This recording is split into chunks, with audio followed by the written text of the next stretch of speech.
Tingnan nyo. Lakas makakatkat ng isang unggoy. Bear konaide kudasai. Kuha kami ng kutsu. Shoes.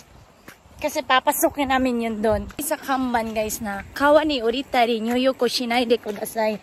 So meaning nun guys, kapag bumaba kayo doon sa kawa, hindi kayo pwede maligo. Picture lang siguro pwede.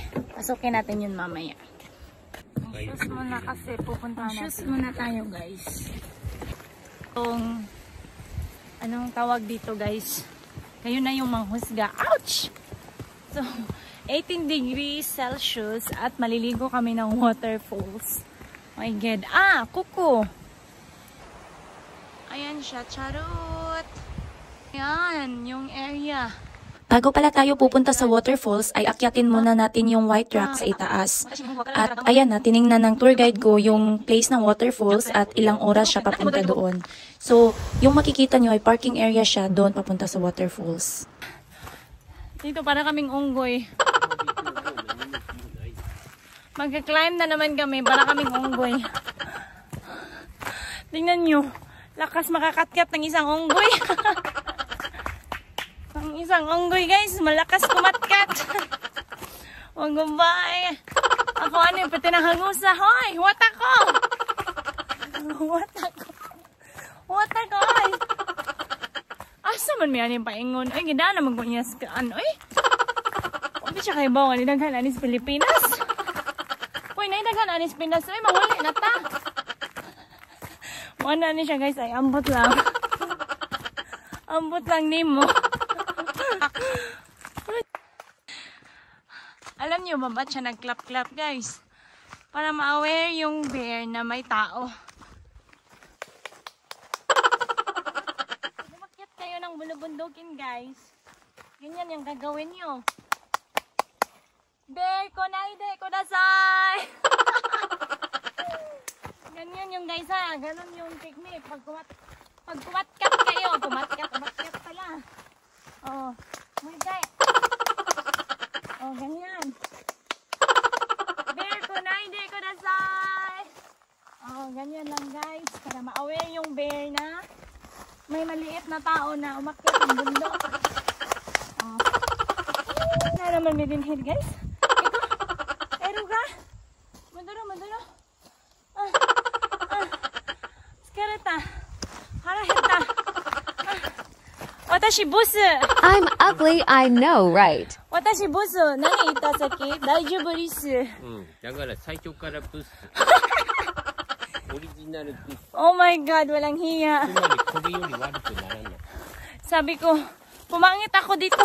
Sabi niya, okay lang kasi pangit ka naman. Pangit ka naman, sa isyo pa lang. Oh ha? Sa isyo ka ra, boss. ここの6に。 Nani? Sa isyo ka ra, boss desho? Sobrang napaka-nature lover talaga nitong tour guide ko. Pati bundok, aakyatin, charot lang. Ito yung, puntahan na natin yung falls guys. Ayun, nalit ang ano guys. Kawaragi. Oyotaki. Oyotaki. Maliligo lang naman ako ng waterfalls. Ang dami pang nihongo, Diyos ko Lord. Located pala itong hot spring sa Yuzawa. Kung taga Yuzawa kayo or malapit sa Yukote, try nyo na to, charot. Yuzawa. Oo. Puntahan na natin yung falls guys.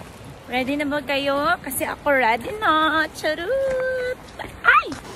Kukudi mo Pwede dito na lang ako guys. So sa map pala nakasaad na 10 to 15 minutes mararating mo na yung place sa waterfalls. So itatry natin kung talagang 10 to 15 minutes ba siya.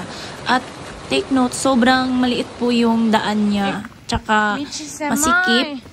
Para lang din sa Pilipinas kung pupunta kayo ng waterfalls yung daan niya. Malubak-lubak. Ano bang tawag dyan? Kayo nang bahala guys. Ayan na nga. After 15 minutes ata or 10 minutes ba? Hindi ko alam. Narating na rin namin. Maririnig nyo na yung tunog ng hot spring. Sabi ng present ko, ang tubig daw dyan ay mainit. Hindi siya yung normal na falls. Kaya subukan natin, okay? Malayo siya guys from the highway. Malayo talaga siya. Pero safe. Wow! Sana all hot waterfalls. Ano pang hinihintay nyo? Tara, let's guys! Ito pala yung hot spring. So, ang tubig niyan po ay mainit. Hindi po yung normal na tubig sa waterfalls. Ang nakaganda pa dito guys is may bihisan sila. Hindi po yan CR ha, bihisan po yan. At ayan na, lalangoy na ang sirenang walang buntot, charot. So madami po yung tao, kahit alas 12 na po ng tanghali. Sobrang dami pong tao at may mga nagva-vlog rin po, may nagvi-video, may nagpi-picture. At of course, may mga foreigner din aside sa akin. Charot lang, ako lang yung foreigner na pandak dyan. Charot lang. Sobrang sulit po at syempre ay first time ko rin pong pumunta sa isang hot spring dito sa Japan. So, thank you so much for watching. Bye-bye! Very relaxing and good especially during winter and spring season.